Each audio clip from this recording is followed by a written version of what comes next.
Okay, welcome back. And Rick Bowman again, and we're in video 6 of how to buy a car with bad credit. And in this video, we're going to start diving into how to pick a dealership. And this is a tough part, okay? Now, if you've looked at the other 30 plus videos that we've got on there, we're going through it systematically for people with good credit. And people that are subprime finance customers, bad credit customers, need to go about it a little bit differently.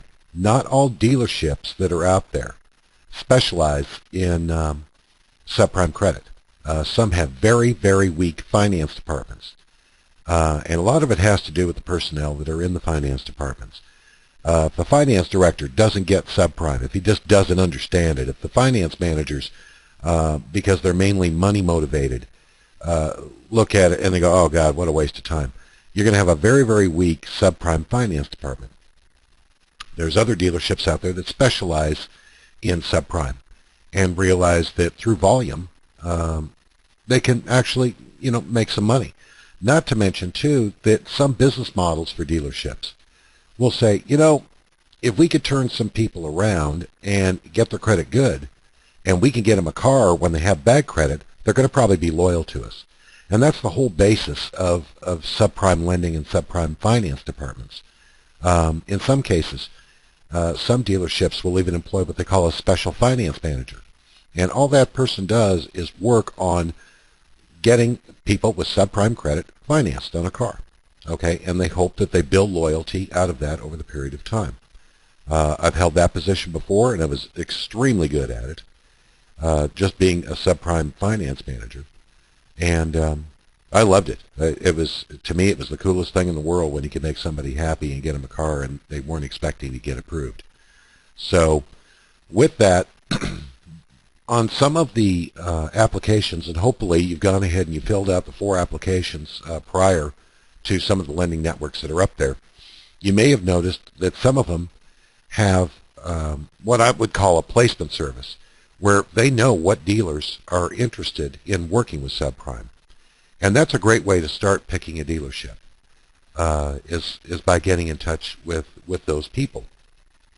So if you did apply for all 4, and I believe a couple of them did have dealer networks that were set up based on zip code for the area that you might live in the United States, to be able to direct you to a dealership that specializes in subprime. The second way of finding a good subprime dealership is take a look at the TV advertising that's out there. Okay, where I live up here, we have one that's located on the western side of the state that advertises very, very heavily for subprime business, and actually has customer testimonials. They're interested in doing business with subprime people, and you're going to find that you're going to get treated a lot better. Now, especially if you walk in pre-approved, you're going to have their attention, and believe me, they will do whatever they have to do in order to put you in a car. So those are 2 points on how to actually pick a dealership. It may not necessarily be the one that's just right down the street from you. You may have to travel, 20, 30 miles. You make sure that when you're getting ready to go in, and we will cover this in detail before, that you have all the necessary documentation. You're going to need a couple of paycheck stubs, and recent, okay, within the last 2 or 3 weeks. Proof of residence within the last 2 weeks, okay, and like I said, a utility bill. You're going to need 5 references, name, address, and phone number of 5 people that you know. Usually a couple of them need to be relatives, and the rest can be friends, but name, address, and phone numbers on those, and they need to be written down on a piece of paper. This will show that you're serious. You're going to have to determine what kind of a down payment you have, and your pre-approval will help you on that. Some of those pre-approval networks that we asked you to apply for will tell you exactly how much you're going to have down. Some may be 0, depending on your credit score. Some you may have to have $1,500 to $2,000, depending on the car that you're looking for.